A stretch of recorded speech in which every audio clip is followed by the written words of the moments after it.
சுருக்கமா சில பேர் பேசினாங்க, சில இடத்துல பெருசா பேசினாங்க. பேச்சை பொறுத்தவரை எப்பொழுதும் நான் அடிக்கடி சொல்லுவது, நான் கற்றிருப்பது, நான் படித்திருப்பது, ஈத்தோஸ், பாத்தோஸ், லோகோஸ் என்கின்ற 3 வார்த்தையை நம்ம சொல்லுவோம். இது கிரீக்கு நாடுகளில் இருந்து வரக்கூடிய ஒரு பேச்சு எப்படி இருக்க வேண்டும் என்பதற்கான அடிப்படை இலக்கணம்.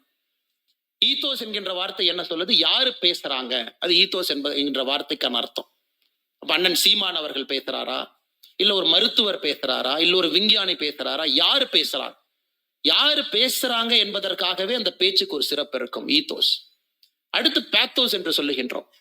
அது எந்த அளவுக்கு ஆணித்தரமாக எமோஷனலா பேசுறாங்க, அந்த பேச்சாளரோடு நாம் கலந்திருக்கின்றோமா, அந்த பேச்சோடு நயத்தோடு நாம் ஒன்று இருக்கின்றோமா, எமோஷனல் அப்பீல் என்று சொல்லுகின்றோம். லோகோஸ் என்கின்ற வார்த்தைக்கான அடிப்படை தத்துவம் லாஜிக். அந்த பேச்சுல உணர்ச்சி மட்டுமல்ல, அந்த பேச்சுல ஒரு அடிப்படை தன்மை, நண்பகத்தன்மை இருக்கா அப்படி. ஒரு பேச்சில் இருக்கக்கூடிய 3 விஷயங்களை ஸ்பீச் ஆஃப் அ கிராமர் என்று சொல்லுகின்றோம். Ethos, pathos and logos. இது போன்ற மேடைகள்ல உங்களுக்கு வெறும் 4 நிமிடங்கள் 5 நிமிடங்கள் மட்டும் கிடைக்கும் பொழுது உங்களுடைய மூளை மிக வேகமாக வேலை செய்யும். அந்த தலைப்பை எடுக்கணும், எங்கேயோ படிச்சதெல்லாம் தலைப்புக்கு கரெக்ட் பண்ணணும், அதை பிரசன்ட் பண்ணணும், அதை நீங்க டிஃபெண்ட் பண்ணணும். அதனால்தான் எப்பொழுதுமே இந்த சிறிய பேச்சுக்களை பொறுத்தவரை ஒரு மனிதனை முழுமையாக அது சோதனை செய்யும். பெரிய பேச்சுக்களா இருந்தா நீங்க எங்கெங்கேயோ போகலாம், டெல்லி போகலாம், கல்கட்டா போகலாம், சுத்தி சுத்தி வரலாம், ஃபைனலா அந்த இடத்துக்கு வந்துடலாம். ஆனா அந்த சிறிய பேச்சுக்கள் 5 நிமிடம் 6 நிமிடத்துல பேசுங்கன்னு சொல்லும் பொழுது ஒரு பேச்சாளனுடைய முழுமையான தன்மை வெளியே வந்துடும். அப்ரஹாம் லிங்கன் எத்தனையோ பேச்சுக்கள் பேசியிருந்தாலும் கூட அவருடைய பேச்சுக்கள்ல மிகச் சிறந்தது, அமெரிக்காவை புரட்டி போட்டது 1863 கெட்டிஸ்பர்க் என்கின்ற இடத்துல அவர் கொடுத்த பேச்சு, கெட்டிஸ்பர்க் அட்ரஸ். எல்லாரும் நினைப்பாங்க, அப்ரஹாம் லிங்கனுடைய கெட்டிஸ்பர்க் ஸ்பீச் என்பது பெருசா இருக்கும் அப்படின்னு. வெறும் 271 வார்த்தைகள், only 271 words. யாருக்காவது ஆர்வம் இருந்தா இன்னைக்கு நீங்க அந்த பேச்சு எடுத்து பார்க்கணும். எப்படி ஒரு பேச்சை ஒரு மனிதனால் கன்ஸ்ட்ரக்ட் பண்ண முடியும், வெறும் 271 வார்த்தைகள்ல எப்படி நம்மை கட்டி போட முடியும். 271 வார்த்தைகள்ல ஈத்தோஸ் இருக்கு, பாத்தோஸ் இருக்கு, லோகோஸ் இருக்கு, 3ம் இருக்கிறது.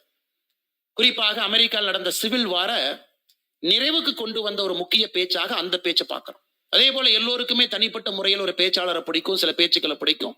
சில பேருக்கு அரசியல் பேச்சுக்கள் பிடிக்கும், சில பேருக்கு ஆன்மீகம் பிடிக்கும், சில பேருக்கு அறிவியல் பிடிக்கும். எது இருந்தாலும் கூட ஒரு மனிதன் நல்ல பேச்சாளராக இருக்கும் பொழுது தன்னை நன்றாக அறிந்து கொள்ளுகின்றான், தன்னை நன்றாக வெளிப்படுத்திக் கொள்ளுகின்றான், சமுதாயத்தினுடைய பிரச்சனையை உள்வாங்கி அதற்கான பரிகாரத்தை நல்ல பேச்சால் தேட முடிகிறது.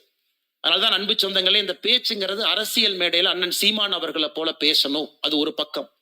அதை தாண்டி நீங்க சாதாரண ஒரு நிறுவனம் நடத்தினாலும் கூட 4 பேர் அதில் பணியாளர்களாக இருந்தாலும் கூட அவங்க கிட்ட எப்படி பேசணும், எவ்வளவு தன்மையாக பண்பாக பேச வேண்டும், அது ஒரு பேச்சாளன் இருந்து வரும்.